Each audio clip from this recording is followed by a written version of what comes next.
Dave, listen, before we start this episode of Dadville, I want to share something with you that has completely changed my life. You ready? Yeah. 2 words. Okay. Our friendship. Friendship, yeah. Okay, so there are 2 things that have changed my life. Okay. That's number 1. Oh, thank you. Number 2, methodical coffee. Ooh. I'm drinking it right now. Can I try that? It? Yeah. Oh, wow. Oh, little tear. Ooh, that got me. Jeez. I teared up my first time, too. It's now my go-to coffee. Should be. Methodical roasts their coffee to best express the life it lived, right? The place, the weather, the soil, and to honor the skilled people who cultivated it. I feel like when I taste it, I can. It's hard to explain. It's like I'm sitting on a beach, Right. with a beautiful sunrise. I'm with you. And there's rolling waves. Yep. There's a little dolphin that just jumped out of the water named Carlos. He's winking, yep. And when he winks, something in me knows goodness. And Do you Carlos is drinking the coffee, too. Yeah, well, that's assumed, of course, Yeah. with his little fin. So Methodical offers a wide variety of flavor profiles. They range from like the classics that are bold and chocolatey. They got contemporary that are medium-bodied, and fruity. Ooh, okay. All the way to the avant-garde, that pushes the envelope. Yeah, I bit. want that. Let's Yeah. get weird in here. Well, you can tell Methodical must roast coffee to order because those feel like the freshest beans possible. Oh, they are. So visit methodicalcoffee.com for more information. You can use the discount code DADVILLE for 10% off your first order. Doing it right now because I need to start my day off with that cup of coffee every day. That's methodicalcoffee.com. And don't forget the discount code DADVILLE.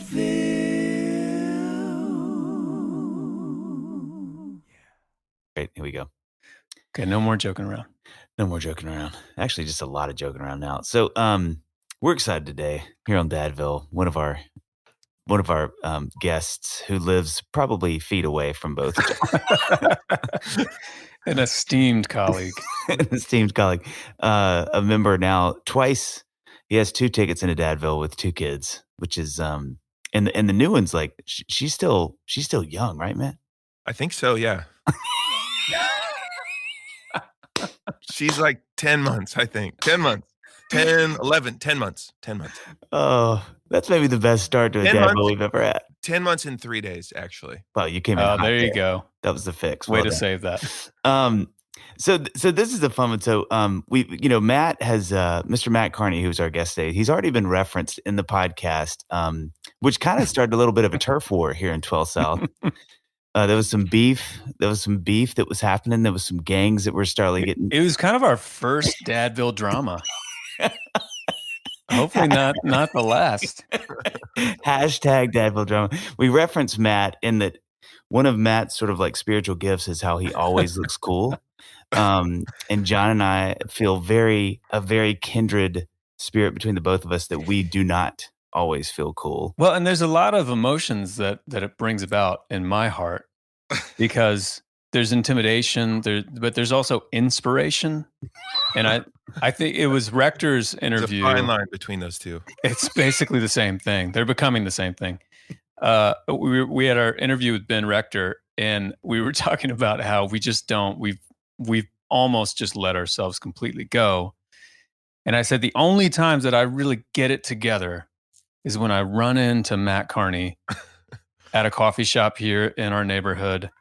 That happens, thankfully, for my wardrobe. It happens pretty often. And then for the next 48 to 72 hours, I really get it together. I might even go to Zara.com for a second.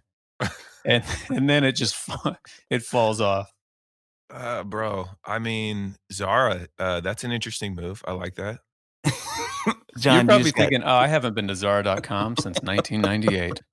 But that's where you are, Jon. I don't do .com any of it, actually. See, that's the secret, isn't it? Barely Your on .org? shopping. Only .org? Yes, only .gov really actually is my /edu.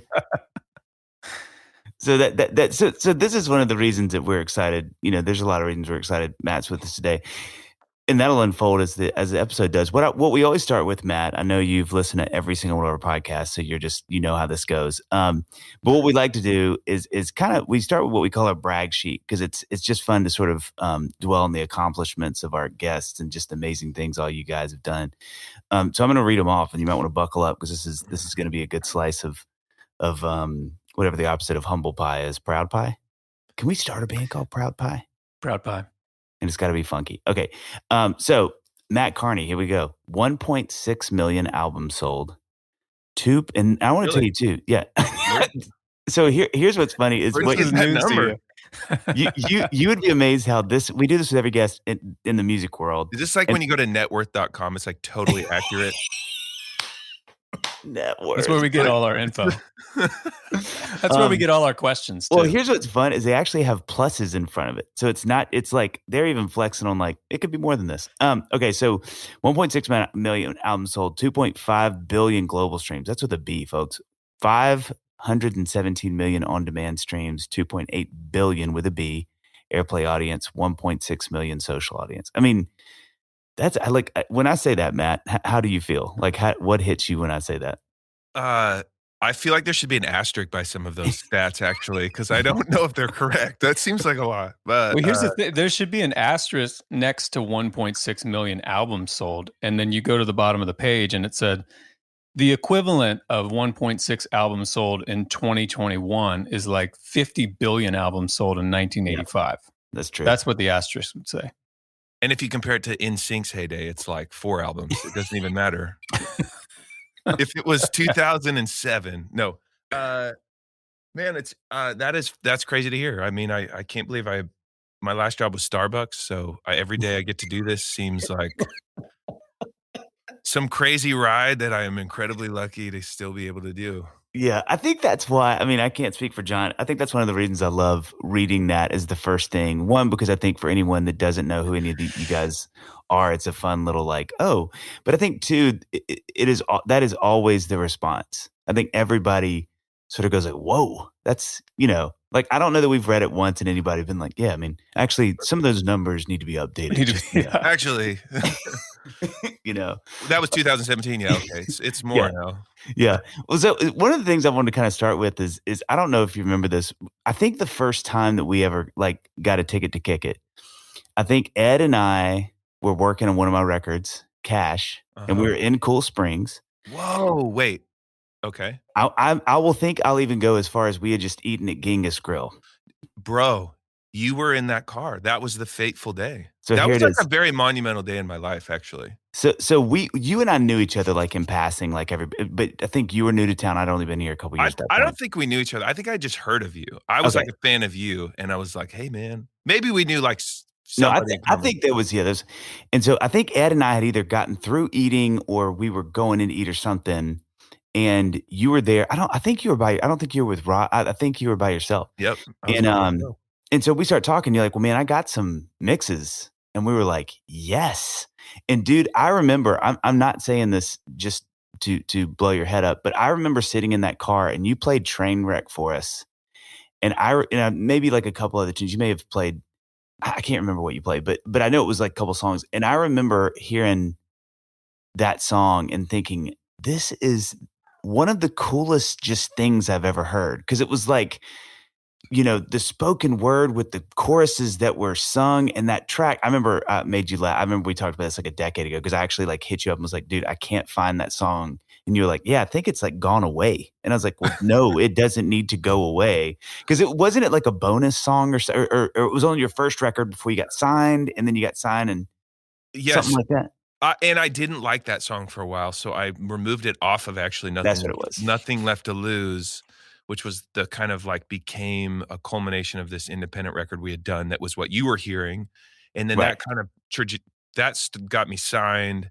And then we wrote some new songs, and that became my first record. And weirdly, I wasn't into Trainwreck at that moment. And then, but I actually was listening to the other day. It's good. I should put that. Dude, it's so good. I can't tell you how good that song. But anyway, I just remember like meeting you. It was such a fun hang. And then I remember this is one of my favorite moments. We get back, and this is such an Ed Cash moment because he was like, dude, how great was that? And he goes, I think I got to buy one of those.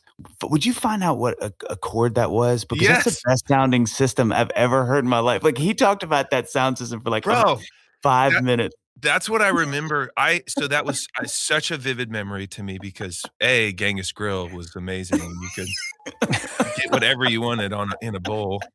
But honestly, I remember sitting in the parking lot, and that was so that was a season of my life when I had made an independent record, and we had spent like $20,000. To us was like a massive deal. It was like this big investment. And I remember sitting in the car, and that was back when I was very audaciously like, want to hear my demos? I probably was playing, I was like, come out to my car, let me play you my record. Yes. Which I've told my daughters, if anyone ever says that to you, you run. Yes. Right? It's all about context. Want to come hear my demos? And I remember clearly Ed kept saying like, is this just like a normal Honda Accord stereo? Like, did you? And I was like, he's like, are these like stock speakers?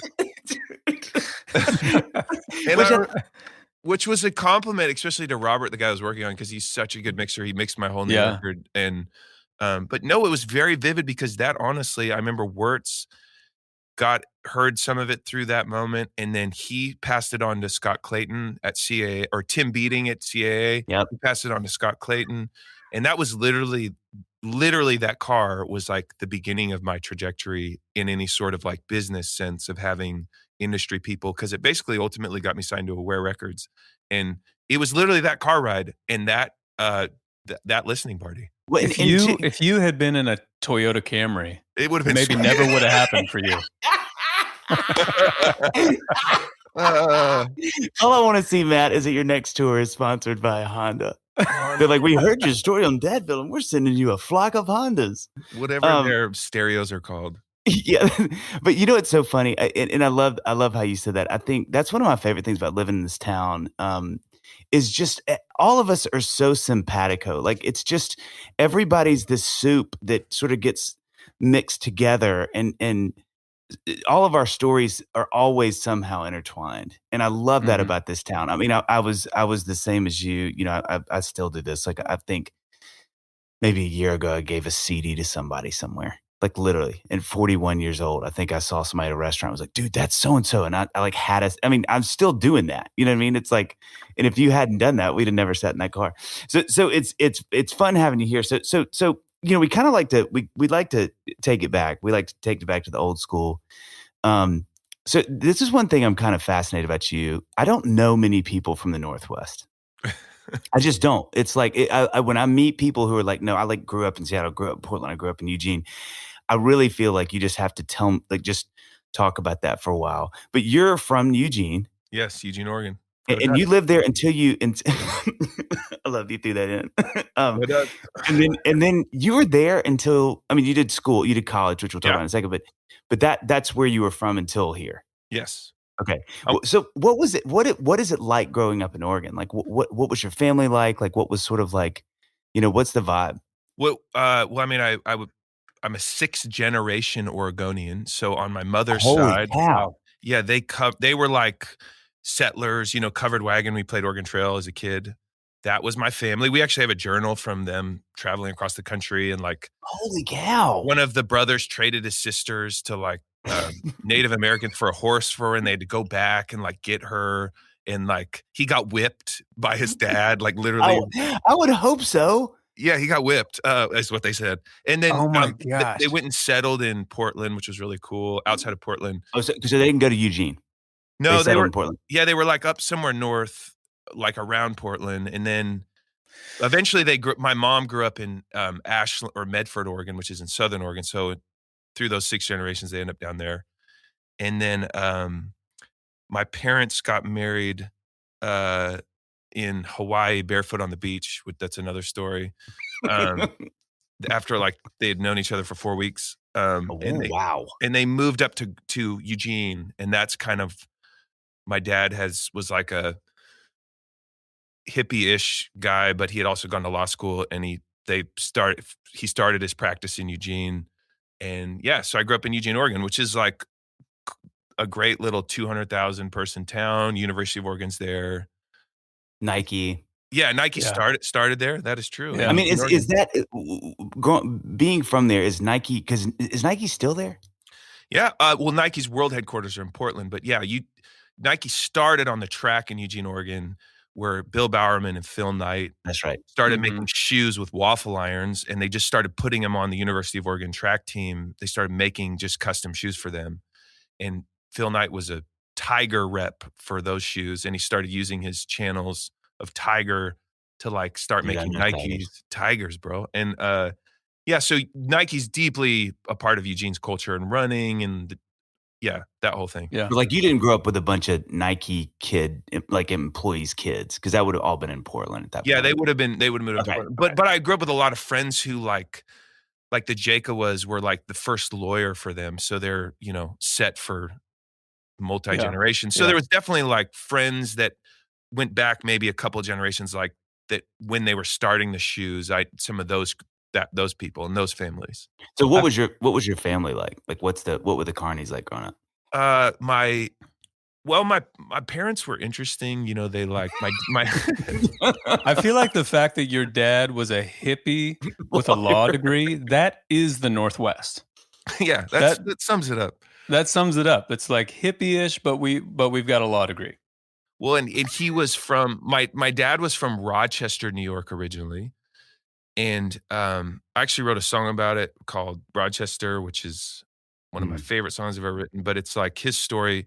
He basically grew up in a super rough family, somehow ended up in the army, and then followed Pink Floyd through Europe for a while. No way.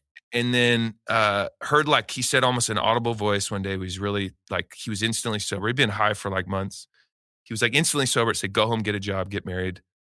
And he sold some like camera lenses, flew home back to Rochester, and he met a guy who said, hey man, if you come to Hawaii, I will give you a job. And before that, he had gone to UNLV, and when he got out of the army, he went to UNLV on a golf scholarship, got his law degree. Then he went over to Europe, followed Pink Floyd forever. And a guy said, hey, if you come to Hawaii, I'll give you a job. So he wasn't quite ready to settle down, but he flew from Europe to Hawaii. And that's also another thing that I've told my daughters to run. If someone's like, hey, you fly to Hawaii, I'll give you a job. Yeah, right? Run. He was a deckhand on a snorkel boat, actually. So he was like, the guy, if you've ever been on a snorkel boat where they like do the cruises, and there's the guy that's like telling the jokes, and he's like, here's how you wash your glasses, and you spit in them, and then you rub the thing, but he's got like one-liners for everything. That was my dad. Yeah. And he would lead kind of the tourists around the reef. And please tell me that's how I met your mom. Please. So please. One day this lady walked down the pier who was a mermaid on a glass bottom boat. This whole thing sounds like a Farrelly Brothers movie. I know it is not fiction. Yeah. And my mom's parents had gotten a divorce, and she took off to go to Hawaii, and she got a job as a mermaid on a glass bottom boat, which meant so the boat goes over the reef, and she would swim under and like do the hula as like the tourists were like looking down at the reef. She'd hold up like a starfish and be like, this is unbelievable. And they one day crossed paths, and they had a mutual friend, and some guy's like, hey, this is Shannon. And my dad literally said to himself, that's the woman you're going to marry. And they were engaged 4 weeks later and married 6 weeks later on the beach in Hawaii. And yeah. Now, was the first time that he saw her while she was underwater in her mermaid costume? Because that's going to leave a mark. I mean, you're going to remember that. I hope so. I Let's just say it was. Let's just say she was holding a starfish when he knew that was it. Someday that starfish would be his heart. That's interesting to me that like, so your dad grows up in Rochester. Yeah. Goes into the army. Yep. Goes to law school. Yep. Then all of a sudden he's in Europe following Pink Floyd around. Those are two like decisions made from two different people. Who doesn't know that story? Or you're like really smart because he like got his law. He got it. He went through law school, and then he's like, now I'm going to be a hippie. Like he got in the right order, actually. Like I've earned this. Well, like, yeah, like he's like, if it doesn't work out as a hippie, I can just go be a lawyer. As the other way, like you go too deep and you're like hippie guy for 5 years. It's harder to go to law school at that point, probably. That's true. It's a very pragmatic way to look at it. Yeah. He said he was like a pretend hippie, but yeah, they moved to Oregon and to be back, was that because, I mean, your mom's family was there, like that was a familiar place kind of thing? Yeah, they went back to San Francisco for a minute where my dad had lived during law school, and they worked in a diner together, and then I think my dad passed the bar. Um, and my mom was like, I can't do this. I'm sixth generation Oregonian. I gotta get back to my hometown.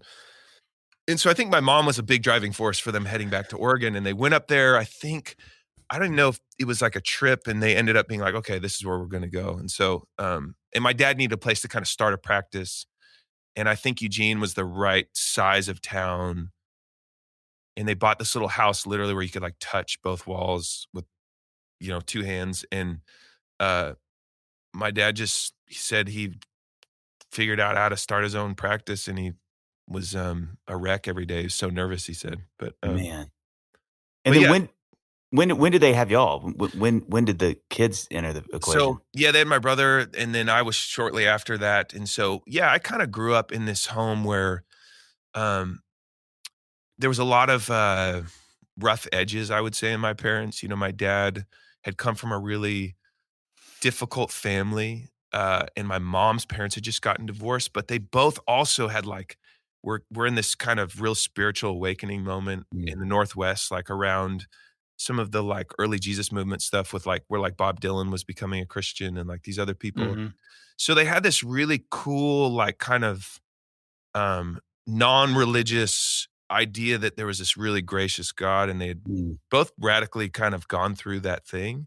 And so they were kind of conundrums where they were like rough people, but also really humbled and beautifully grace-filled, and just Mm. like had this really. So I grew up in this kind of evolving understanding of healing, and people were going on. My mom ended up becoming a therapist and working with families and counseling, and my dad was Yeah. just always a super tender-hearted guy, just, working on his own demons as he went through life. So I kind of grew up in the middle of that, of this really beautiful. I look back and I was like, wow, there was like, crazy stuff that goes on like any family, but there was so much love and so much grace and so much like kind of commitment to the journey of getting better as people and understanding their own shortcomings. And also the kind of hippie Eugene thing where there's like artists in my family. My uncle was a painter. He also built houses. My grandma was a painter. Um, there was a lot of creative people, so that was just like really celebrated. Mm. And partly growing up in that Eugene kind of hippie culture is it's some of that stuff's really looked fondly at. So it wasn't considered something ridiculous. Like pursuing an art was like looked at as like a good thing, not as Yeah. like a liability. It's so profound to hear you say, and I feel like I need to be told this every morning. And you just said that this even in passing, because I think it's something that you grew up with, but I think it's so profound how powerful it would be for us as parents if we do what you said, which is to remember that we are always living in evolution. You know what I mean? I think it's easy for me to feel like I am who I am, and I parent that way, I friend that way, I perform that way, I write that way. But I love that's such a beautiful way to say that. That really that pinged me really hard. Like this idea that like your parents were more obviously doing that because they had gone through this real spiritual reformation. But even for people like us who may have done that long ago, and you kind of feel like, "God, I kind of know who I am and I'm doing my thing." And Yeah. I think especially per this podcast, how we think about our kids, what a great thing for me to hear and to be challenged by is that I'm still in massive evolution. Yeah. Like every day. Like I'm not Dave the dad my dad was like this. It's like, no, he was learning. Yeah. He was always changing. He was getting better. That's a really profound thought to me.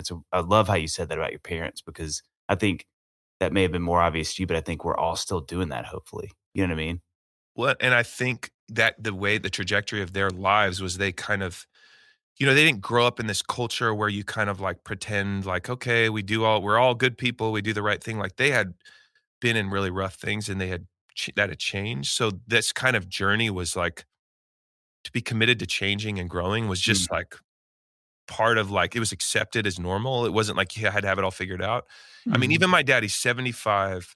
I remember 2 years ago, he was like in counseling, trying to work through some of his issues with his parents. And he was like, he sat down one day with this letter he had written and was like crying, reading this letter about seasons of his life where he was walking in fear. And he really like finally is understanding how that's really defined his life in a lot of ways he didn't like. At And 75. yeah, he's like 75 crying to me, and he's like working on himself. And I was just like, I remember being so inspired, like, dude, that's just kind of what was modeled to me, was like, you don't have it figured out. You're, you're a mess in a lot of ways. I think that like that pressure not to be awesome and have it figured out. And some of that is that kind of approachable, vulnerable thing that does, maybe coming from Oregon and that part of the country, you don't have as much of that kind of social, like keeping up with the Joneses. I mean, everyone feels that pressure, but I think some of the like social country clubby,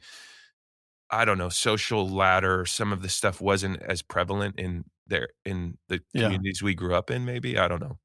Well, it's like spiritual growth without the structure of sort of the country club or the church, or like, this is what we are. So we have a shorthand for all this stuff. Yeah. And I mean, and we definitely grew up in like this really cool, like kind of hippie church thing it wasn't that hippie. That sounds wrong. But it was pretty normal. And it was a vibrant part of our lives too, because it was kind of these ex-hippies that were like forming a church together, basically. So that was a huge part of our did your life. dad grow up in the church? Like, when you say he heard this voice, this audible voice, who did he think that was? He grew up Catholic, but he would say just that was more of like a cultural thing that he grew up in. He just knew nuns were mean and they like beat the crap out of him in school. But no, he didn't. Yeah. He didn't really have any sort of. Neither did my mom, honestly. Like they didn't really come from any worldview like that.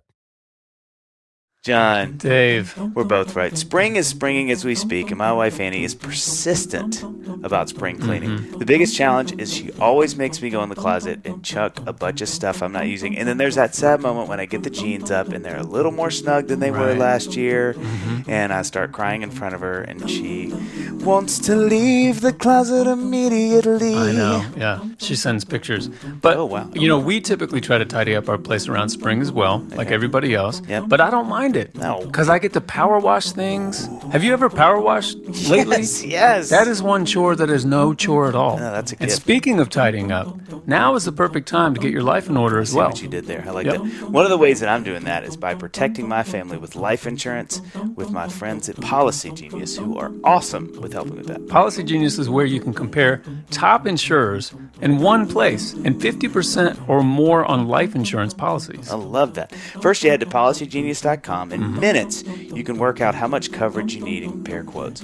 You can find policies for as little as $15 a month. That's crazy. And you might even be eligible to skip the in-person medical exam. I don't like in-person medical exams. Me They're too. my least favorite kind of in-person medical exam. Sorry. And that's not even the best part. Yeah. All of the benefits of Policy Genius, the comparison tool, the handling of paperwork, the unbiased advice, they're all totally free. No. Free, I said. That's what I said. Well, listen, I'm not pushing back. While you're tidying up your house for spring, why not get your life insurance organized too? You could save 50% or more by comparing quotes and feel good knowing your loved ones are taken care of. Go to policygenius.com to get started. Policy Genius. When it comes to insurance, it's nice to get it right. Something that I think is so fascinating, listening to you talk about your dad, which I always wonder about how these things, even on an osmotic level, we as kids pick these things up. But you talked about music with him following Pink Floyd across, and obviously with you being a musician now. But something I think is really fascinating that me being a huge soccer fan, that I was telling Jon before we were kind of getting together this morning to make sure we knew what we were doing. But one of the things I said that I think is so interesting about you is that you went on he went on a golf scholarship, but you went on a soccer scholarship. So there's these weird things that, that I'm always like, I wonder if that was something that you thought, well, music is cool because dad followed a band across when he was an adult, and sports are cool because dad went and did his golf scholarship. You know what I mean? Like how these things sort of can, without us knowing it sometimes, or it becomes doable because it's already happened in their life. You know what I mean? So tell me about the soccer scholarship. Like what? That is a Wikipedia fact that's been blown out of proportion.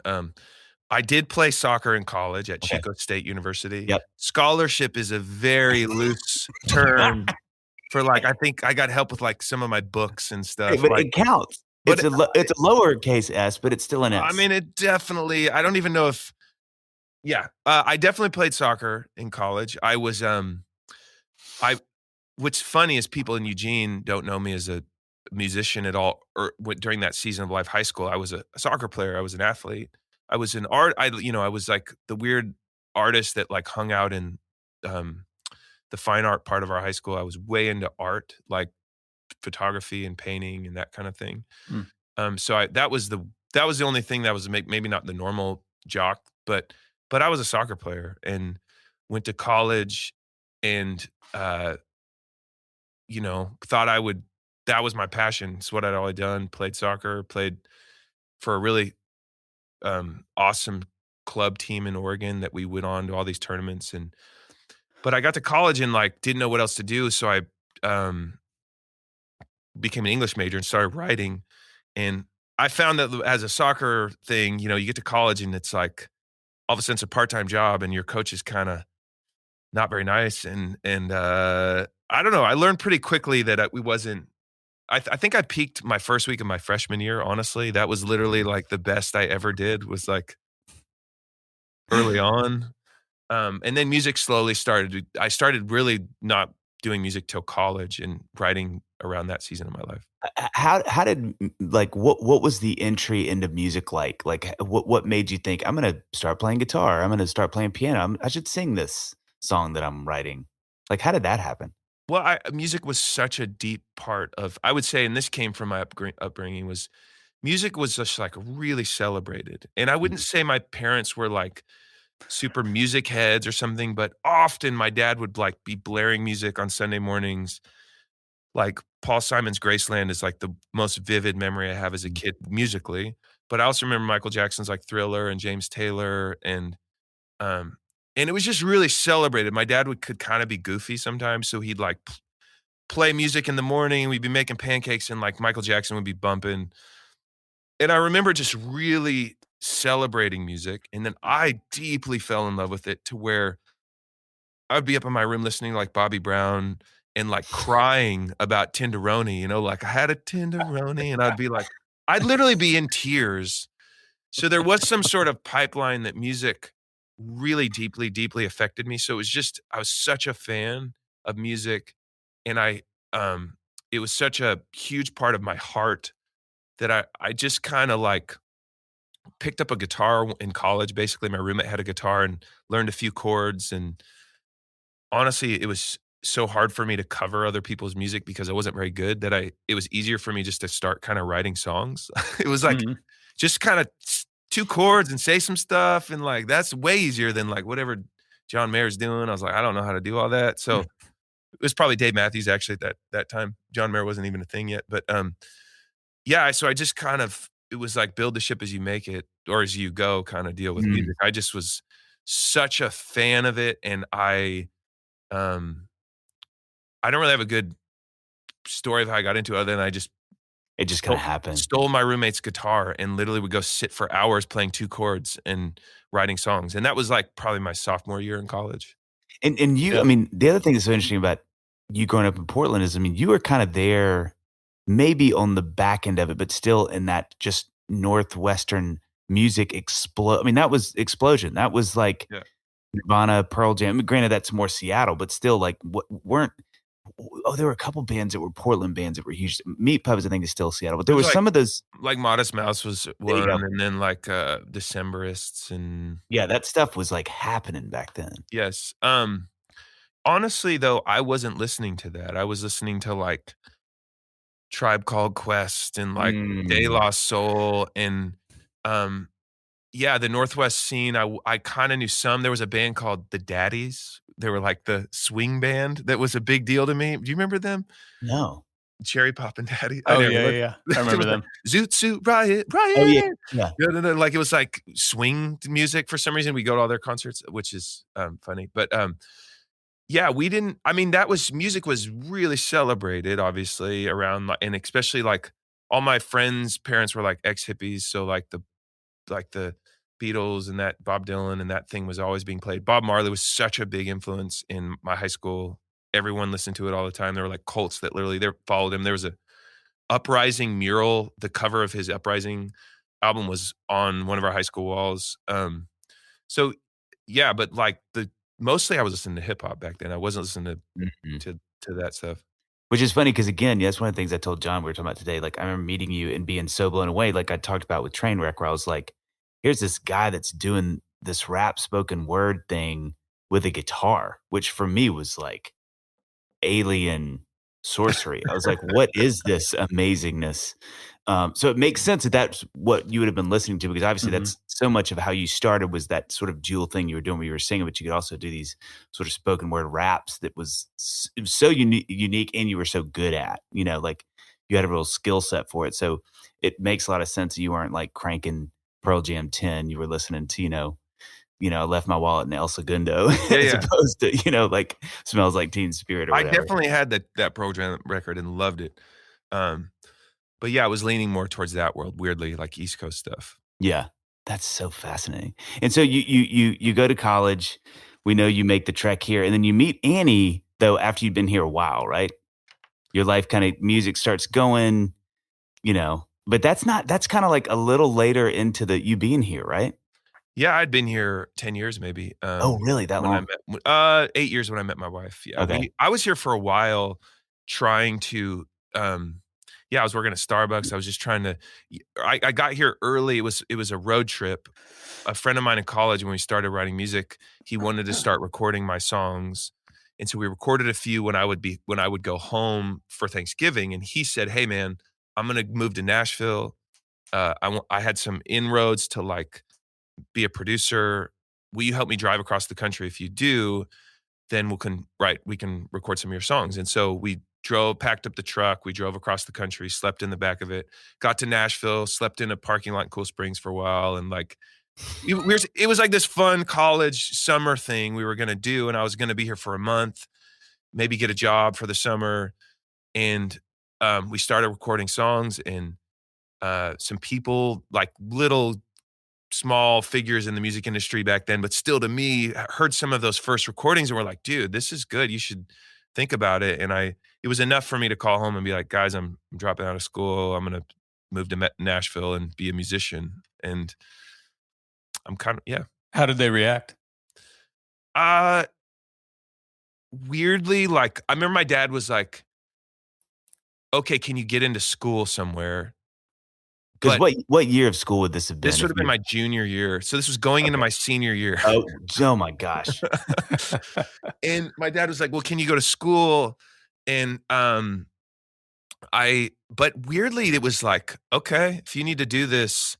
There were enough, like, I remember like Toby Mac heard some of my demos and he really liked it.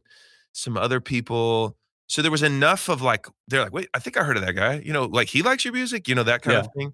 That it was enough that like, okay, this isn't totally insane, but this is pretty insane. Well, it's funny, at the risk of interrupting, one of the things that was so cool about sitting in that car, and I know Ed, it really thumped Ed, was you played Nothing Left to Lose. And it was so obvious. It was like, oh, that's like a hit. Like, so it's one thing if you meet a kid, me, you, whoever those guys were at the time, and they're playing these songs, you're like, yeah, this is cool.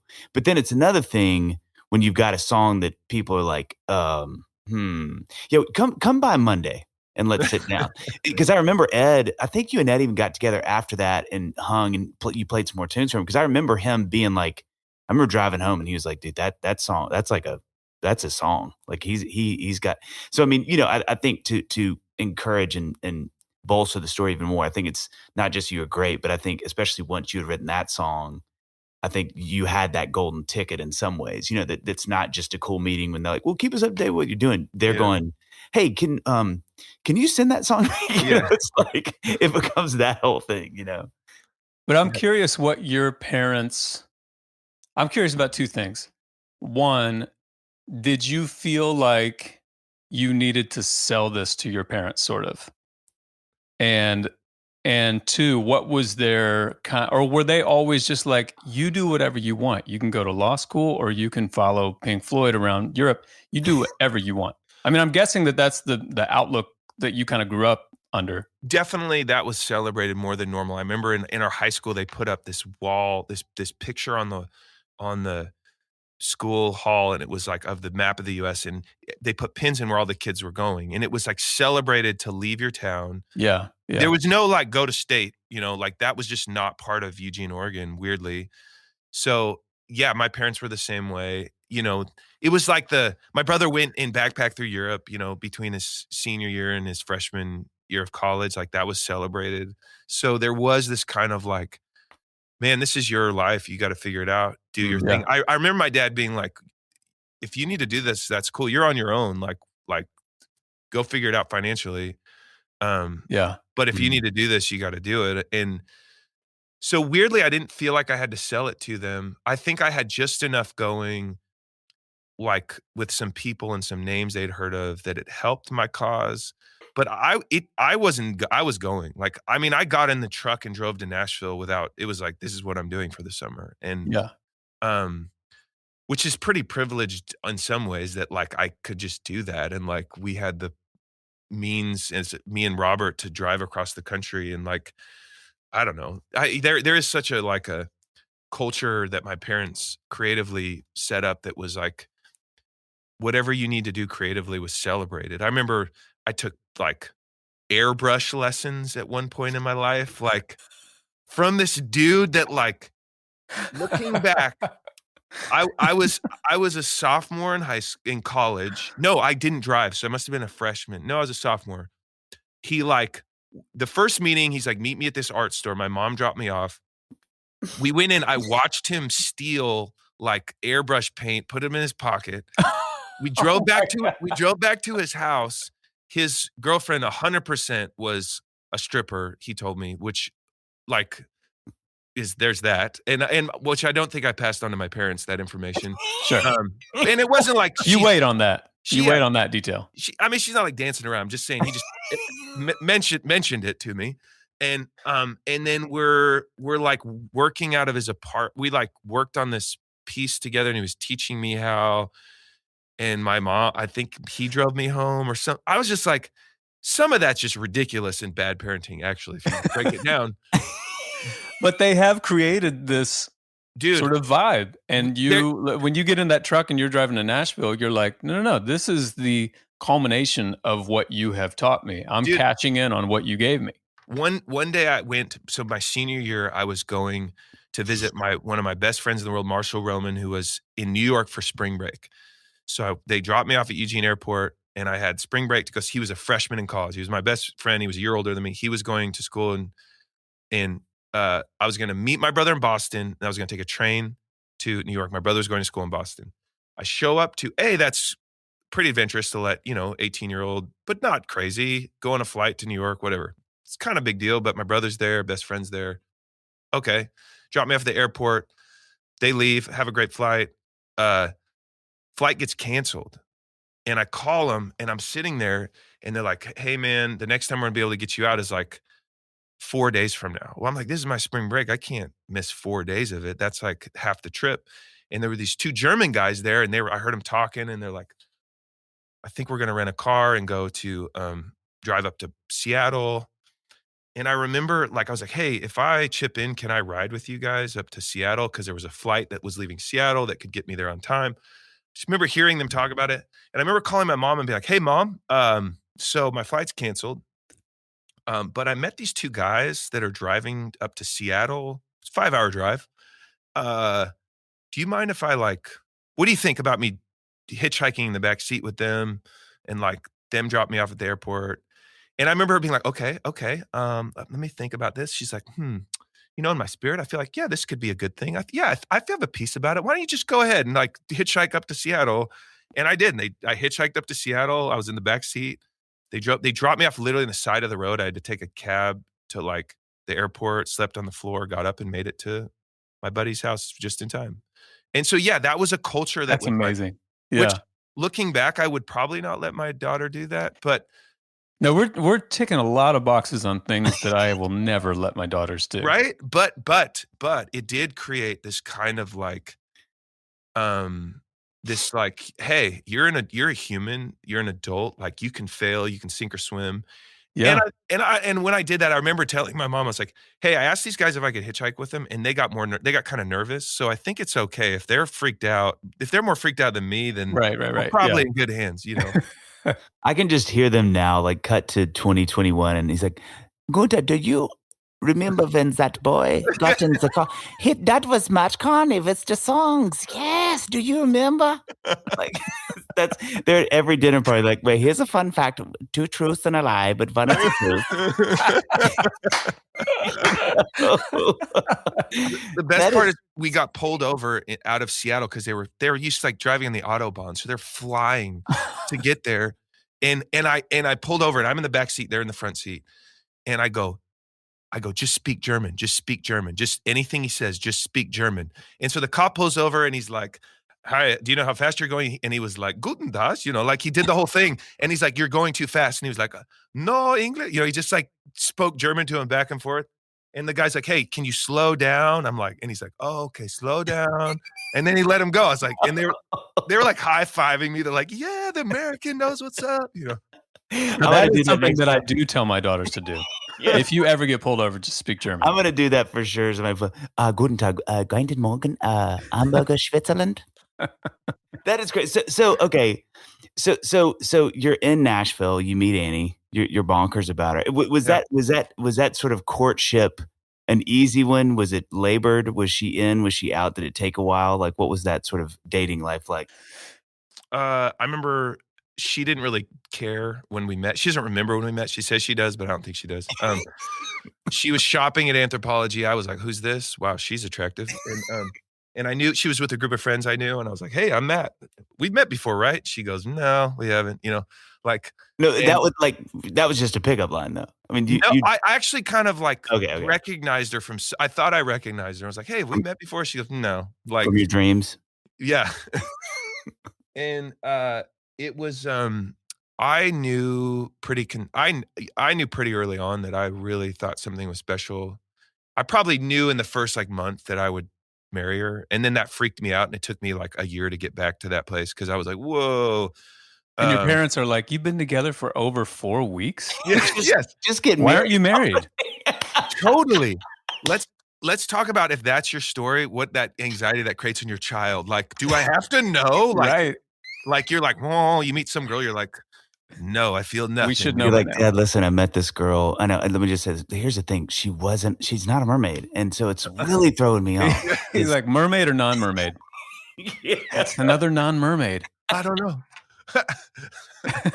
I'm really going my own here and not marrying women. We met and it was awesome. And like, you know, we came from 2 different worlds. Talk about, she's from Nashville and born and raised in a small town, Kosciuszko, which Dave, Yeah. I mean, you I know, grew up like, with her. yeah, you guys knew each other. Mhm. I didn't know that. Yeah. That's That crazy. was the weird thing is that they were, you know, they went to the church that my dad passed. Like they were really close friends of ours, the Sims. And so it was such a trip when she was here. And then it was really small world when her and Matt started dating. So I was like, wow, this is like all of my world is becoming this little thing. Mhm. Kosciuszko, bro. So she was from Kosciuszko, which is, you know, you can say it's a small town from Mississippi, and like there couldn't be a farther culture, you know, Kosciuszko, Mississippi, and Eugene, Oregon. They're just worlds apart, and like some of that's been awesome. Some of that was like the initial just attraction was just like, who are you? You are this total mystery to me. And I think she felt some of the similar things towards me, just complete opposites attracting, and totally different personalities, but beautifully complement each other. I you know, I still think that, I hope that's true. It seems to be true most days. And but that's our story. We were definitely the opposites attract. You know, there's a lot of tension there at times, which is I love. There's a lot of fireworks in our in kind of our courtship, dating, and even still, we're just a lot of firepower. She's feisty, I'm opinionated, and but it the net result is like a really beautiful kind of tension. It's a great salad dressing with the lemon juice and the fats and the umami. There's a lot of counterpoints happening Yeah. in our relationship. So when you guys are in these little fiery kind of, firecracker moments, this is something I notice myself doing. So I'm curious what your experience is. I notice myself, whether it's just innately that I'm doing it or that it's what I observed my dad doing all growing up, but I take the stance that he always took. Whenever I heard he and my mom kind of getting like these little arguments, and he kind of takes this little route, and I know it drives my mom crazy, and then I hear myself, I can't even help myself but take this sort of devil's advocate sort of route. I morph into Mike McLaughlin. Do you do any of that? Do you notice that that's happening? Oh yes. I mean, I am. Yeah, I mean, you're the tools with which you were formed, right, are like so present. They're Yeah. so. I don't know if they ever not. And my dad, he would be pretty vocal about this and open, but he came from a pretty abusive relationship, so he really Mm. broke the cycle of that in our family. Yeah. But he was really intense at times, but And did that come out in like it's just intense, meaning like you need to like behave, or like you need to get good grades, just or you need to just like boisterous, kind of like loud, very, very dynamic arguments, like our Mhm. family was very much that thing. And it's funny because Passion. me and Annie both came from that. Whereas my mom, you realize how much of the role of like kind of like the level-headed like peacemaker, she doesn't really have triggers like. But what's funny is me and Annie both come from similar relationships like that.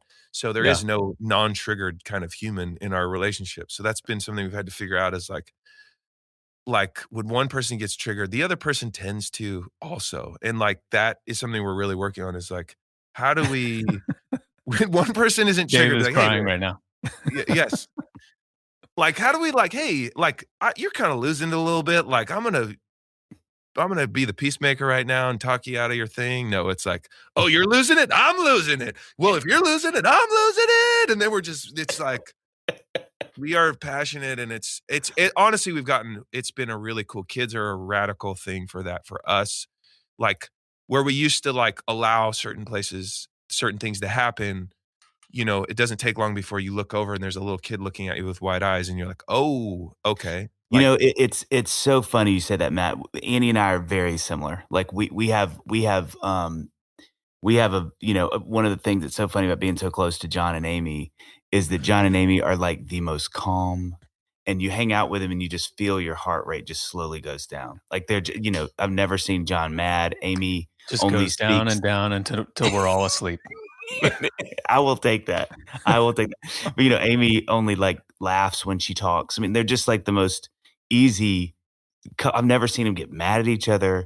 And then there's Annie and I, which are very different. We are dynamic. We both are super opinionated. We're first children. We're both A-type. We're both driven. It's like it's like we can, like Jon and Amy will leave and we're just the bad versions of them. Like they're like the redeemed heaven like versions. We're the thing before you pass through the gate, and then you come out the other side. But something you said that I think is so true. When we, so Annie and I, when we can fight, we can scrap. Like we really stay in our corners and we're scrapping. Kids were such an interesting addition to that, because I'll never forget the first time that Ben, who's now 9, but he would have been like 4 at the time, was like, "Daddy," and this is in like one of those kind of heated moments. He's like, "Why is your face like this? Why is your?" And he was doing his eyebrows scrunch and kind of a mean face, and I was like, "Oh boy, this is not great." yeah. And so now Finney and I mean, thankfully, I think a lot of what was hard for us was just the young kids season. Like that is not our marriage, by the grace of God, is we've learned how to do that a lot better. It's not as combustible. But I think the entry of kids was this crazy mirror of like, oh my gosh, like our kids are watching and really taking it. And I mean, Xana, our little girl, when she was around the same age, was like, "Daddy, why are you mad at Mama?" And I was like, "Oh God," you know what I mean? It becomes this little reality check. These little humans that walk around, that they can feel that energy and.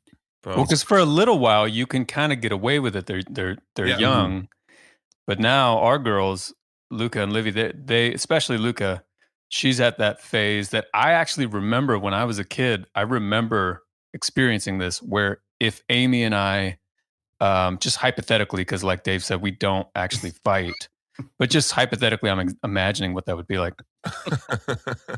Luca would then, she's instantly like tuned in to what's going on. She can hear the tone of our voices, and she's like, "Are you guys fighting?" And and we're like, we're just talking, sweetie. We're just talking. Go watch TV. There was, I'm pretty sure there was a moment with one of ours where they said, "Can y'all just hug?" And we hugged, and you would have thought it was like literally, the North like and the two South statues. mid-Civil War. The two generals were like made to hug for a prescott, and we're just kind of like hugging, like, oh, God. Dude. Yes. And do you find, I mean, so y'all have two little girls. Yeah. It's something that I think, Jon has two girls too. We have our one girl, Xana, but girls are such an interesting addition to that because I think they pick up on those things very differently.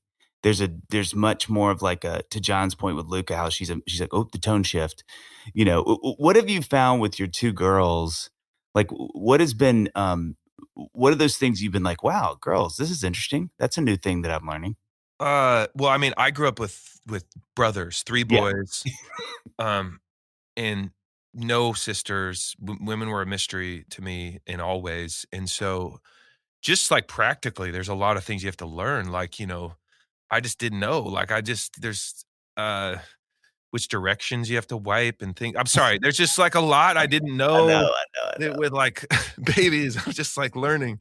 Sorry, that's not But it's true. It's true. There are some practical things like that. It is interesting having this like I love it so much. I was scared on some level because I didn't know how to enter that world. But yeah.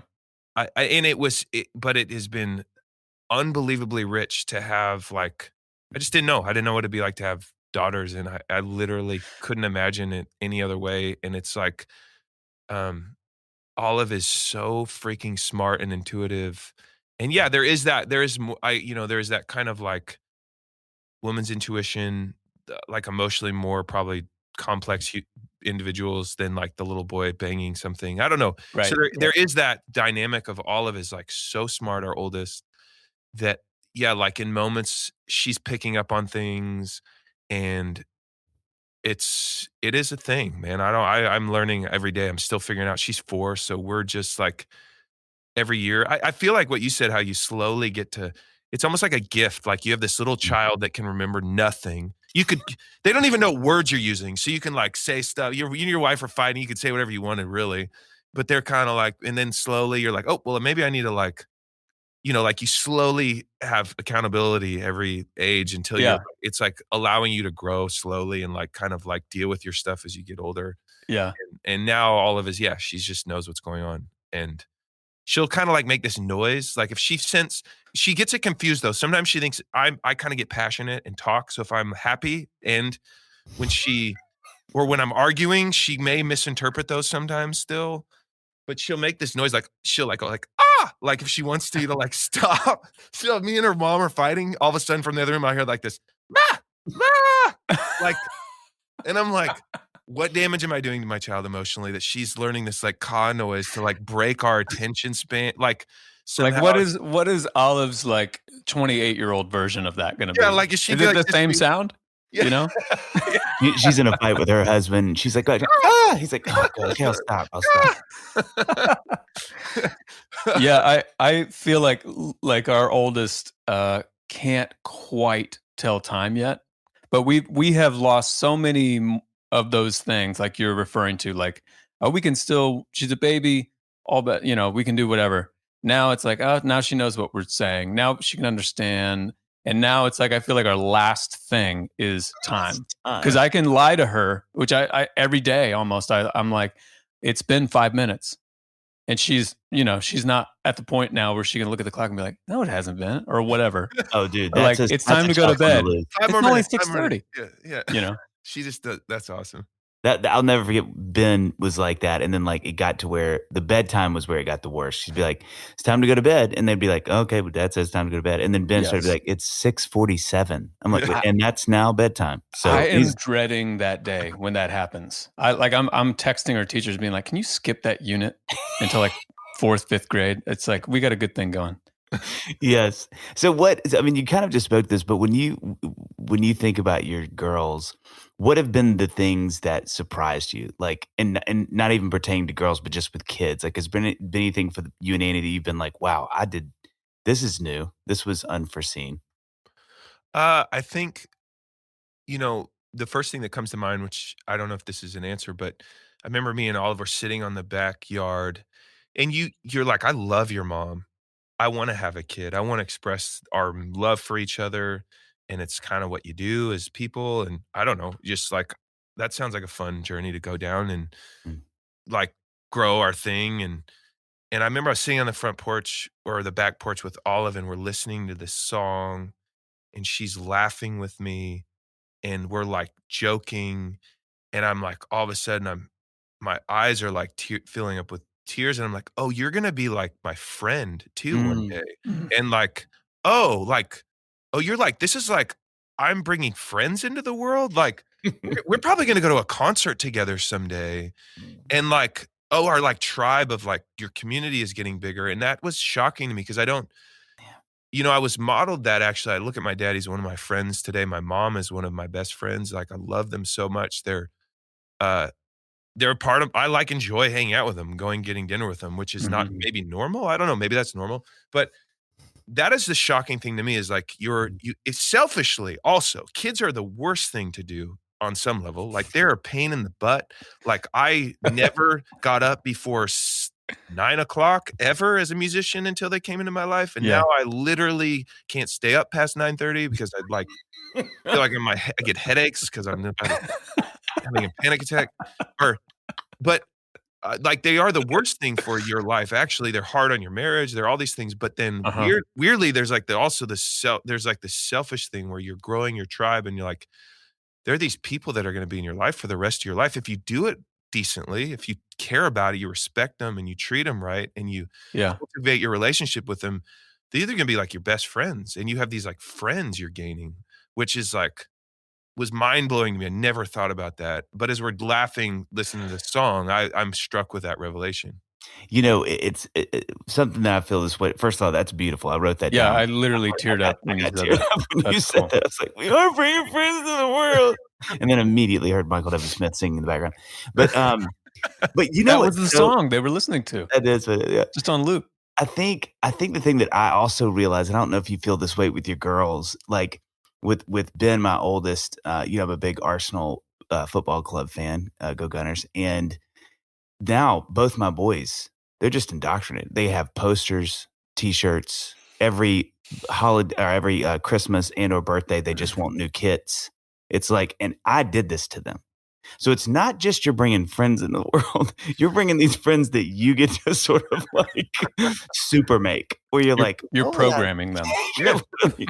And I feel the weight of that so much. And the Interesting. soccer thing is a microcosm, but I think it's really profound in that I'm like, I'm sort of choosing this joy and pain for these little people because, and sports is just such a small, but it's like I could have told them to follow like these clubs that just never lose and they're always amazing and they'd have had a better life maybe, but I don't like those clubs. Now they're following this club that is kind of up and down, and but it really is a microcosm of a bigger thing, which is you really are bringing these kids into the world that almost are a cheat code to friendship. To your point though, as long as you're kind of doing a good decent job and they don't want to just rebel against it all, and then you've literally just created like arch enemy. But it's like, you know, there's all this weight that I feel that I sort of realized too late that I'm like, oh my gosh, all this stuff I like, they're just gonna like for a while. And they may change that later, but for a while, it's gonna be like, I mean, me and my it's the three Barnes dudes sitting on the couch watching the game every time there's one on. It's the best thing ever, you Do you know? do you think about that with, like, your career at all? Like, would if your kids wanted to do music or something, have you walked that out? I So the You other know, day, Luca wrote a song on the piano. And part of the reason why we bought a piano, which was pretty recently, I just bought it like 2 years ago, was I wanted. You hadn't been playing for long. That makes sense. Right. I felt like it was finally time to buy a piano. 30 years. But I wanted them to going grow to the up. rooms at Belmont, just going in there. Exactly. Just send them down the street. Dude, you laugh. John talks about this all the time, but tell me you couldn't write a killer song in a practice room right now. I feel like those places are just... That's where I wrote all of those piano songs off my first record was at Belmont practice rooms. I'm telling you, dude. I didn't own a piano. But go on. Your son wrote it. He got a piano. I want to know. Luca, our daughter. Oh, sorry. So we got a piano. I knew that. We got a piano, and so that they could just have one in the house. I just wanted it to be, and honestly, half the time it's annoying, as you would imagine. I mean, it's just like there's nowhere you can go in the house to get away from the piano. But she wrote a song on, and I know everyone can roll their eyes right now, but like it's a good song. She's 8 years old. She wrote this little song, and it's like it has a hook to it. And there's a part of me that's like, I think I could kind of take that hook a little bit. I'll give her a little bit of the publishing, But she wrote this song. It has words to it. Amy made a video of her playing it, and it was a moment. It was like that moment, like you're talking about, where I hadn't even. Of course, I would love for them to be musicians or whatever. But I don't really care. They can do whatever they want. Yeah. But then there was this moment where she actually did this thing and created this thing, and I'm like, my heart just explodes because I'm like, oh, this could happen. We could have music together, And I'm curious, what was that thing for you and your dad? What's the like, you and your dad sitting on the couch watching Arsenal? What's that version for you growing up? For us, it was soccer. He would be at every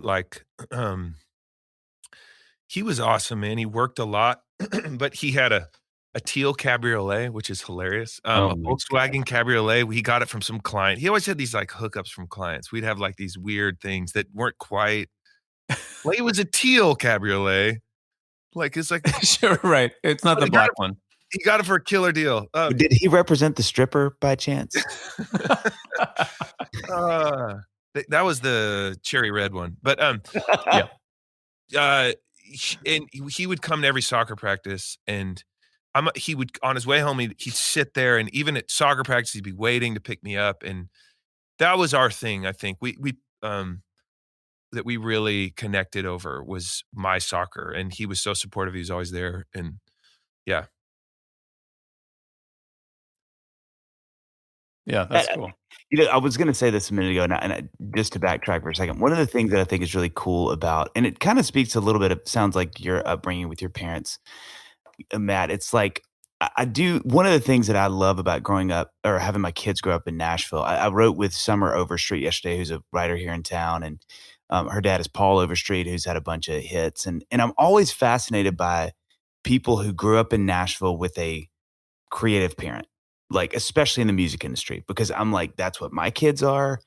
What was that experience like? What'd you like, not like? And so far, 100 out of 100%, 100 out of 100 times, so 100%. I don't know if y'all can do that math as quick as I can, but kids are like, it was the best thing ever. And that's not because they went on to do music. Yeah. It's just because I think, we talked about it yesterday because Summer kept laughing because I was just barraging her with these questions. But, I found that there's something really unique about having a parent that does music, because I think, like we were saying, it's like the possibility for what you can do with your life turns into like this huge option wheel. It's no longer we do things that are everything but the arts, and I don't think that parents say that because they don't want their kids to be, maybe some do. I think it's more just because it's just uncharted territory. It's like, I don't know how to coach you in that. I don't know what to expect for you, how to help you in it.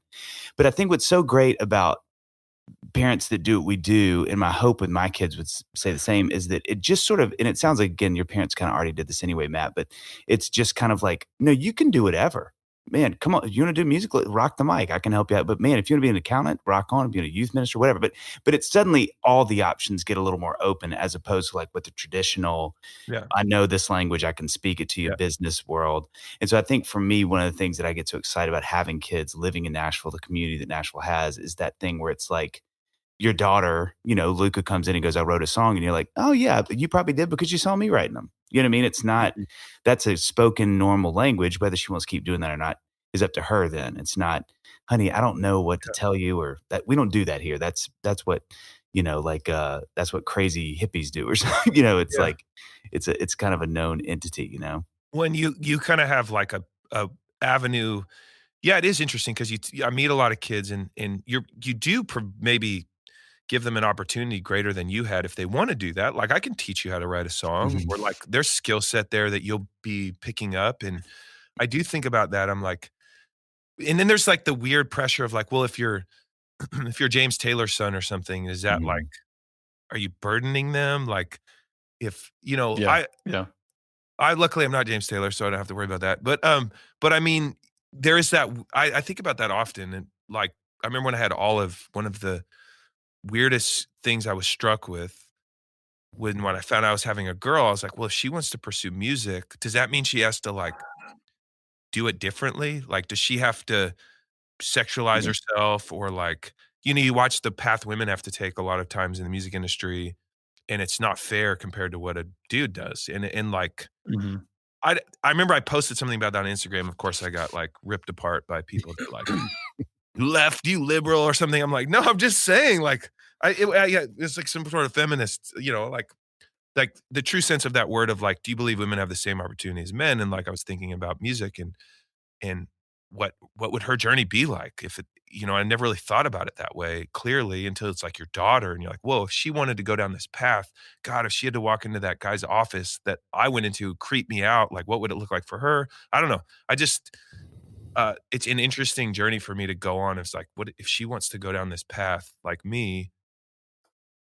What can I teach her? What'll be hard for her? I don't know. I just been thinking about that a lot lately because I see her doing the same thing. Like we're picking up a guitar, wanting to write songs. She can't really play it, but she'll kind of pretend and, So side note, because you brought this up, I'm curious just how, like when you say that you posted something, like I posted something the other day that was a picture of my daughter. They're watching the inauguration. And to me personally, I felt like this was a picture that superseded politics. This is not a partisan thing. This is me having this moment with my daughters, seeing the very first female vice president be sworn in. And if I lose a couple hundred followers, instantly get some comments, all that kind of stuff. I'm just curious, when that kind of thing happens to you, how do you react? Like I don't like it. I am by nature. Do people like it? Actually, that's a dumb answer. But well, no, I think there are people who enjoy not enjoy, but they're okay with the repartee. I would say that's one of my weaknesses as a human. Honestly, like I think I am a Enneagram 3. If we're gonna go there to that personality test, I love achieving. I love accomplishing. I love people thinking I'm cool. That's probably why I spent those 4 hours looking like didn't even try going to the coffee shop. That's actually not true. That's true. You're always there 4 hours after they open. I know. It's funny. No, John, the secret is you just buy clashing tones of the same color and you look kind of cool, kind of interesting. There it is. Just buy in green. I just wear weird clashing versions of green and people are like, whoa, you look cool.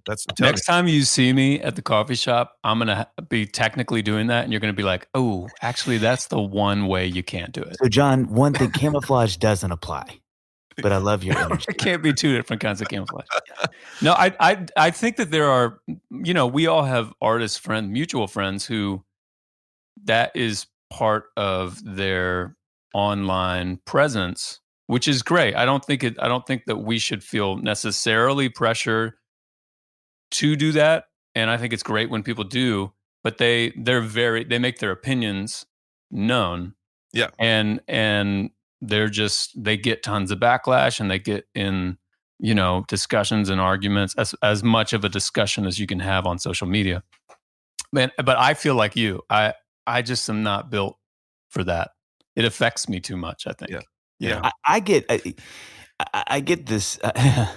I posted something the other day, and I mean, I think everybody was like, "How do you not post something about either the, when they marched on the Capitol, or between the inaugurations?" Just there was a lot of things that were low hanging fruit, and for my brain, it's going to be sense of humor. So I was like, I posted a picture of the dude with the crazy raccoon hat. And I said, weird place for Jamiroquai to drop a new single, but props. And I thought that was hysterical. And I ran it through everything in my brain. I was like, who could be offended by this tweet? And I was like, okay, one of my best buds, sent it to him. He's like, I think that's hysterical. Posted. I was like, okay, I asked Annie. She actually said, don't post it, which I thought was funny. But I was like, I think it's okay. And oh my gosh, it was like, everybody was 90% were like, dude, I needed a laugh today. Thanks so much, which was the purpose. I was like, but man, that 10% that just went, full throttle, like, too soon, dude, insensitive. And I was like, well, what is it insensitive to though? Yeah. And I eventually pulled it because I was like, this is just not a hill I want to die on. But it's just it's hard to, I'll say I don't enjoy it either. I mean, face to face, we can have a conversation. That's a total different thing. But when you're just Right. sort of like at the mercy of, people getting getting ripped to shreds by people who, I thought that was so funny too. Well, and I wonder if like I challenge myself. I'm like, are you scared? Do you care what people think too much? And I think that partly that's true of some of the stuff that I run from conflict in certain areas. I just don't want to be a part of it. Also, though, it's funny, like my career and what I've tried to do is like, a lot of what I'm doing is trying to kind of build this like bridge between someone emotionally. Like a lot of what I do in my music is almost like I've learned from kind of my mom being a marriage therapist is like you're you're going somewhere vulnerable wise. You're trying to be vulnerable emotionally and lead in a way that like allows someone to kind of vicariously feel that journey and experience it and maybe touch their own emotions. And you're always trying to like build this thing between you and your audience where there's like this intimacy and there's like a vulnerability. I'm just like very vulnerable.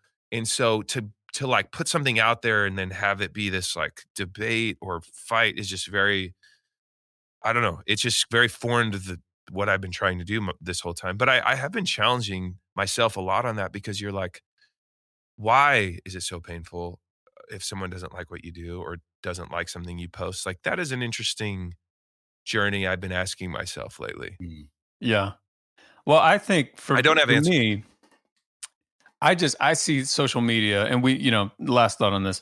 I see there's so much limitation to social media. Totally. So I really try to, that picture that I posted the other day, again, I just felt like it was something that obviously it's a historic moment in our country, but as a dad of two daughters, I got them out of school. They're doing virtual school. They stopped their classes. They came down. I wanted them to see this, and so to me, I'm like, this is a big enough moment. I want to celebrate it, and but I do feel like, I just personally feel like there's not gonna be a discussion here. It's just not gonna happen in the text strand of an Instagram post, so. Yeah, I agree. We should do a whole other podcast on that. It'd be interesting to have like our friends like you, Matt, who sort of have social media presences and how you conduct yourself in a way, especially last time I'll say, Annie and I she was reading to me out loud the letters from a Birmingham jail on MLK Day the other day. And I just was like, man, this is just so convicting as a white dude, because it's all, to your point about privilege and all that stuff earlier, Matt, I know it's kind of a different thing, but, and then I think, gosh, how should that affect my social media presence and what does that look like? And then, I vacillate so hard between, well, it's a fantasy land. That's not real life. Like social media, there's no way to conduct a meaningful conversation. I'm never going to convert somebody to some line of thought because I post a quote by somebody. That's all but then I'm like, yeah, but it also is a chance to at least it's just that never ending. Totally. And you're feeling both of those things. And like, Yeah. it's also your way of selling things. Like it's your avenue of like letting people know what you're doing is your job. So if like you're a plumber, or everyone that's listening has a job, they make money probably on some level, or someone in their household makes money. And it's like, yeah, it's also that like part of that thing. So you only have so much bandwidth you want to require of someone. You don't want to be like, listen to me talk about every subject in the world. And by the way, can you like give me 5 minutes for this? I don't know. Like I just feel I've never been good at like demanding a ton of someone's attention. It's like I use social media almost like, hey man, this is happening too. If you want to check it out, no pressure. It's like, like just if you care about me, I'm letting you know this is what I did. And I've never felt very good at like asserting it as my platform to the world. I don't know. That might be my age. That might be like my bent as a human, my weak spine as a someone Well, can't even read his own reviews. I don't know. It's a culmination of all that maybe that I'm well, Jon said this the other day. We had a long conversation about this, and Jon said something I thought was really great. When you're thinking about, I'd rather that be the last thing that happens in a life of doing something, and then the last thing I think is like, oh, I should post that I went to that thing and did the thing, or I'm involved in this thing that I'm actively doing with my real life, than to post something, forget about it, and never do anything about it. You know what I mean? Because I feel like, well, that's a way that people can know I care about it. Well, no, the way people can know I care about it is I do it.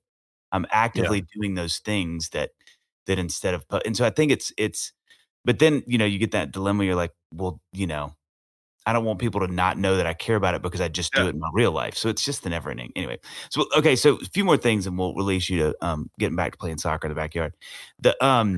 We've talked a lot about your dad, which is so fun. And it's fun because I don't know your dad. I've met him a few times. I don't know him well, but my little brother and him play golf, and Brad always talks about how much he loves your parents. Like if they ever come up, he's like, dude, the Kearneys are like the coolest family. Like you've got to, so I always feel jealous of that. But when we think about your dad, and then with it's kind of a double question. Like, what are ways you think you are similar to him? And then what are takeaways you have from watching him that you've found have sort of assimilated into how you think about your family? You know what I mean? Yeah, I mean, I am definitely split in the middle a lot. I have a lot of my dad and a lot of my mom. I would have thought historically I'm much more like my mom, but some of like my humor and my business sense and uh, you know, some of that is really my dad's actually a great writer too, so it comes from him. My mom was a pastor and a head of a counseling department and like the first female student body president of her high school, and did so many like she is the like we are bent a lot of ways in the trajectory of what we've wanted with our lives, and like we've gone after things.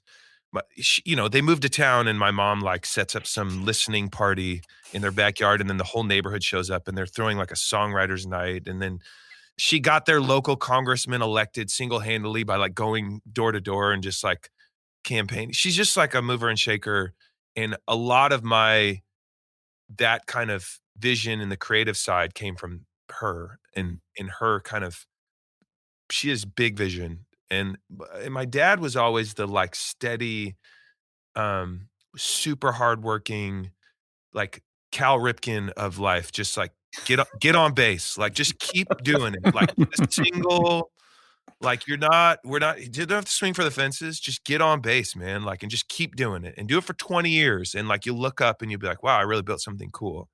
Yeah. And I definitely come from both of those worlds and been formed by both of them very much. Huh. What kind of dad would you say you are? Like what I know it's kind of that's an inside itself question, but Wow, that made me uncomfortable just even saying that. Which maybe that's bad. What kind of dad am I? I think I'm a pretty affectionate dad. I am. Uh, I feel like I really do can the positive affirmation, speaking kind of encouragement over my daughters is like comes naturally to me. Mm. Hopefully, I'm inspiring in some of my fun kind of like passion. Some of what I do in life is, through music and other things, like I see we share in a lot of those fun moments. That's a very interesting question. Can you guys answer that? Have you ever had to answer that question? We don't answer our own questions. It is a tough question. Jon, how would you answer that question? I mean, it's tough to kind of like put it into. Have you guys ever had to answer that question before on your podcast? No, directly? we prayed that no one would ever flip it back on us. Yeah, it's been a good run. So thank you guys for listening. It's been Dadville, and we'll see you next breaking news. It's tough. I would say I'm definitely. I mean, my dad was very affectionate, and I'm definitely very affectionate with my girls, and like to ad nauseum. Like I am just like all over them all the time, and I'm goofy dad, and but I do feel like I'm kind of I'm more of a disciplinarian than I thought that I would be, and that Amy thought that I would be. So that's sort of like but I think that in these ways that I'm saying, I am like my dad was, like I'm not exactly the same as my dad, but I'm falling like right in step with kind of the big bullet points that I grew up with. So. Isn't it amazing how you like go with your wife, you meet this girl, you're like, hey, you're kind of hot. I like the way those jeans look on you. And you're like, hey, let's go on a date. You're like, wow, you're actually a really cool person. And then you're like, we should date. And then you're like, I really like you. We should get married. But you're never like, so what's your take on discipline styles? Like, do you believe in spanking or not? Like, how long is a normal timeout? Like, you don't talk about that till you're like, all of a sudden there's this child there, and you're like, exactly. Wait, what do you believe? Like, no, we're not doing it that way. And she's like, yes, this is how we're doing it. And you're like, no, I'm not allowing my children, Yeah, that is one of the things that that's one of the things we love about this podcast, truthfully, is there's this hysterical thing where we all kind of like get into this and you just don't know what you're doing. It's like one of the few things in life I think that you do where you willingly enter into something with zero information about how to actually achieve that thing. And there's just well, I feel like even if Amy and I had that conversation, which makes a lot of sense to have, if like you're saying, like you worry about all these seemingly minute little things that bring you together, and then but you have no idea where she stands on X, Y, and Z, the big things. But I mean, I was 21 when Amy and I started dating. Like I would have had no idea how to even answer those questions. And I think she could have asked me at 30 and I'd have no idea. You know what I mean? It's like you just kind of throw yourself in, and I don't even know if you should try to have those conversations early on, Right. So just jump in, see what happens. Matt, we've taken so much of your time. So we end this with two big questions. And that wasn't even one of them. If you thought that was a stinger, just buckle up for these two. So I'll ask you one. I'll let Jon ask the other one. So I'll ask the first one. What is the one thing you want your kids to know?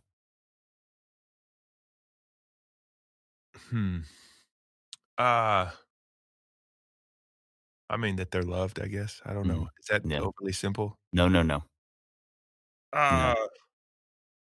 Yeah. Regardless of what they do or where they go, that they, as they are created and who they are made to be, they are loved, I guess, would be my goal. I love that. It's amazing. That sounds really simple, but I do think that is unbelievably profound. I think that's one of the greatest gifts my parents gave me, genuinely, was that I never, ever doubted that. Well, I think what's really important, what you added, is that they are loved as they are, which is a really important. So that's not sorry. That's different from my childhood. There was. Sorry, I should have. Okay, so I rescind that. You are loved as long as yes. And a long list that I had memorized. Subtle difference. Had a little song I sang to make it sure I knew it. Some hand signals. Oh my God. You are loved if you do. No ponytails, earrings, tattoos on your forehead. No cigarette. Oh my God. Clap, clap, clap, clap, clap. Okay, last question. What do you want your kids to say at your funeral? God, seriously? This is not a real question. I mean, what is your deepest fear, John? What's the worst thing you've ever done? Yeah. Are there any felonies in your life that no one knows about? What do I want them to say about me? At your funeral? I would like them to say that he loved people well around him, hopefully majoring in their mom. I don't know. Great. That's great. Is that the same answer? I'm giving you the Pinterest quotes for the. I wish that's what we're looking for. We laughed like no one we was edit watching. these down to about 5 minutes, so that's what what we need. Hoping. You know what I do want to say though, honestly? I don't know. I mean, that's hard, right? I don't. Yeah. But it's like try to be a good friend. Something I'm working on every day. Loving people well. Yeah, and was a multi-platinum selling. Oh my gosh! Start back at the top. 1.6 million albums sold. You're like, well, I'd like for them to just read that sheet. We'll update it, but oh my gosh, you are though. I will say, you are a dad that is. I love seeing you around the neighborhood. You're always with Olive, and now you're always with your kids.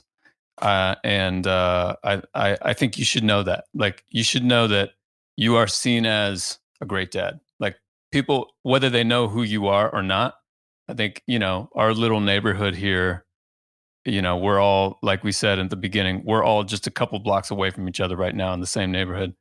You see people around the neighborhood that you just know from the neighborhood. And you're one of those guys where it's like, he seems like a good dad. He's always with his kids, always hanging, always with slightly clashing colors. Yeah, that. He's like a version of Kermit the Frog that gets lighter as you go down his legs from the torso.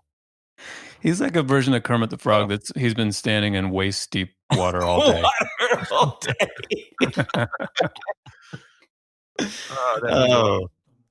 Matt, thank you so much for doing this. Yes, this was so great. Thank you. My pleasure, man. I was incredibly nervous. Well, you stuck it. If the three in you needs to hear it, you killed it. You delivered.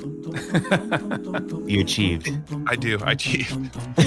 Man, I appreciate you guys. Thank you so much for having me.